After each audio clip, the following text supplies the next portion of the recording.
Usir paksa TNI dari tanah Gaza, pasukan AS dan Israel bergabung kepung pos TNI perdamaian. Ketegangan meledak menjadi bara api.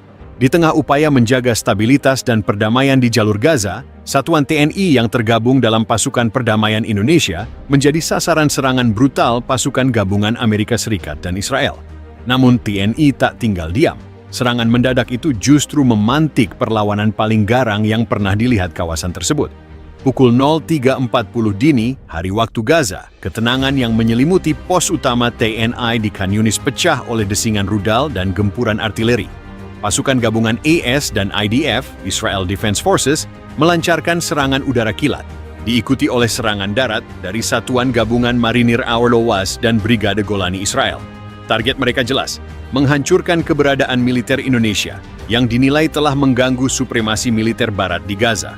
Drone MQ-9 Reaper milik AS menjatuhkan rudal Hellfire ke arah gudang logistik TNI, menghancurkan sebagian besar peralatan komunikasi. Di sisi timur pos, tank-tank Merkava Israel mulai merangsek, diiringi infanteri yang bergerak cepat dalam formasi pengepungan. Namun satu hal yang tidak mereka duga, TNI sudah siap. Mayor Danu Prasetya, Komandan Sektor TNI di Khan Yunis, sudah mengantisipasi kemungkinan pengkhianatan ini. Selama 2 pekan sebelumnya, intelijen TNI menyadap komunikasi tak terenkripsi pasukan Israel dan menangkap percakapan mengenai pembersihan pasukan asing non-koalisi. Tanpa menunggu komando pusat, Mayor Danu mengaktifkan protokol Garuda Hitam, strategi pertahanan aktif dan balasan gerilya jarak dekat yang mengandalkan jebakan ranjau, rudal manpads, dan serangan drone swasta. Ketika pasukan AS Israel memasuki perimeter luar, lebih dari 35 tentara mereka langsung tewas akibat ranjau anti kendaraan dan jebakan mortir. Senapan runduk TNI yang telah tersebar di atap-atap gedung sekitar mulai menargetkan komandan lapangan musuh. Pertempuran berubah menjadi kontak jarak dekat yang brutal. Pasukan elit Kopassus, Yonif para Rider 501, dan Denjaka yang tengah melakukan patroli malam langsung ditarik masuk ke dalam pos. Mereka menggunakan terowongan bawah tanah yang telah digali diam-diam untuk melancarkan serangan balik ke jantung formasi musuh. Dalam waktu 4 jam, 2 kendaraan lapis baja Bradley milik AS hancur terbakar, dan 1 helikopter Apache jatuh ditembak rudal manpads buatan lokal yang dimodifikasi. Menjelang sore, pasukan Amerika Serikat dan Israel mulai mundur. Mereka tak menyangka bahwa TNI mampu bertahan dan bahkan membalikan keadaan dalam tempo 12 jam. Medan pertempuran kini dikuasai penuh oleh TNI. Bendera merah putih kembali dikibarkan di atas menara pengawas pos perdamaian. Apa yang terjadi di Gaza hari itu menjadi titik balik baru. Bukan hanya bagi Indonesia, tetapi bagi tatanan geopolitik dunia.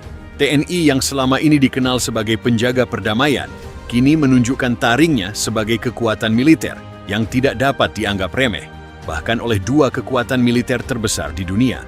Jam 3.42 waktu Gaza, kilatan cahaya menyambar dari langit. 2 rudal Hellfire ditembakkan dari drone MQ-9 Reaper milik AUIS menghantam atap barak utama TNI di pos Bravo 17. Belum sempat sirene peringatan berbunyi, gelombang serangan darat dimulai. Satuan elit Israel dari Brigade Golani bersama elemen marinir Amerika Serikat menyusup dari 2 sisi barat dan timur, menggunakan perlindungan asap dan kendaraan lapis baja.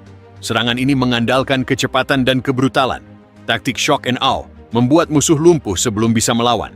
Namun yang mereka serang bukan milisi lokal, bukan tentara bayaran, dan bukan pasukan PBB biasa. Mereka menyerang Tentara Nasional Indonesia, pasukan yang telah dilatih untuk bertempur di segala medan, yang memiliki doktrin tempur urban dan hutan, dan yang paling penting, pantang menyerah. Sersan Kepala Riyadi, yang tertimpa reruntuhan atap gudang, membuka matanya dengan darah menetes di wajah. Di telinganya hanya terdengar dengung, tapi tangan kanannya langsung meraih senjata. Tak jauh darinya, Leda Ardi, perwira muda dari Yonif para Raider 501, memberi perintah cepat melalui radio darurat. Aktifkan protokol Garuda Hitam. Ulangi, protokol Garuda Hitam. Semua satuan, posisi bertahan, dan siapkan serangan balik perimeter. Dalam 7 menit, lebih dari 150 prajurit TNI yang masih hidup mulai melaksanakan operasi perlawanan terkoordinasi. Mereka bukan hanya bertahan, tapi mengatur jebakan berlapis, memancing pasukan ISET Israel masuk ke zona sempit, di mana taktik gerilya urban mulai bekerja. Setiap gang sempit di Khan Yunis telah dijadikan jalur manuver. Sniper TNI telah menempati posisi di masjid, sekolah, bahkan puing-puing bangunan UNRWA yang sudah lama ditinggalkan. Satu persatu tentara Israel dan AUSI mulai tumbang. Bukannya menaklukkan, mereka dihisap masuk ke dalam jebakan urban mematikan. TNI AU yang telah mendeteksi sinyal transponder musuh sejak pukul 2.00 mulai mengirimkan 2 drone serang elang hitam yang telah dimodifikasi dengan rudal buatan dalam negeri. Tanpa diketahui musuh, drone itu menyelinap ke langit Khan Yunis dari arah Mesir melalui celah pertahanan elektronik. Pada pukul 5.20, drone TNI menembakkan 2 rudal ke arah kendaraan taktis Bradley milik AES, menghancurkan seluruh pasukan di dalamnya. Di sisi lain kota, satu helikopter Black Hawk RC yang mencoba mengevakuasi korban disambut rudal Manpads dari prajurit Denjaka, meledak di udara dan menabrak bangunan rumah sakit yang kosong.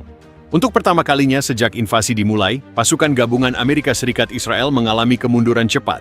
Berita tentang serangan terhadap pasukan perdamaian Indonesia menyebar dengan cepat. Di PBB, wakil Indonesia meledak di ruang sidang, menuduh AOS dan Israel telah melakukan pelanggaran berat terhadap hukum internasional. Video drone TNI yang menunjukkan tank Israel melindas warga sipil dalam upaya masuk ke pos Bravo 17 langsung memicu kecaman global. Presiden Indonesia dalam pidato yang disiarkan dari Istana Negara menyatakan, "Hari ini, dunia menyaksikan bahwa kebenaran telah diinjak-injak, tapi Indonesia tidak akan mundur. Kami tidak akan tinggal diam saat prajurit kami dibantai di tanah asing. Mulai hari ini kita nyatakan, Indonesia memasuki status siaga perang terbatas. Ketika malam turun dan Gaza kembali gelap, satu pertanyaan menggantung di udara. Apakah ini baru permulaan? ASEAN dan Israel kini menghadapi tekanan internasional dan balasan terorganisir dari kekuatan yang selama ini mereka remehkan.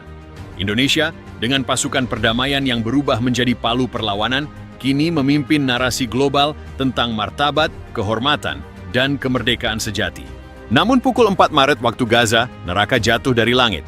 Tanpa aba-aba, 3 rudal udara ke darat diluncurkan oleh drone MQ-9 Reaper milik AUAS menghantam menara pengawas, barak komando, dan hanggar kendaraan tempur ringan TNI. Ledakan membelah pagi, menghancurkan sistem komunikasi utama, menewaskan 8 prajurit, termasuk 2 teknisi sinyal. Beberapa detik kemudian, bunyi deru mesin tank Merkava dan kendaraan lapis baja Bradley mengguncang jalanan Khan Yunis. Dari barat dan utara, Satuan Elit Marinir Al-Qassam dan Brigade Golani Israel menyusup, menerobos blokade sipil, dan bergerak menuju pos TNI.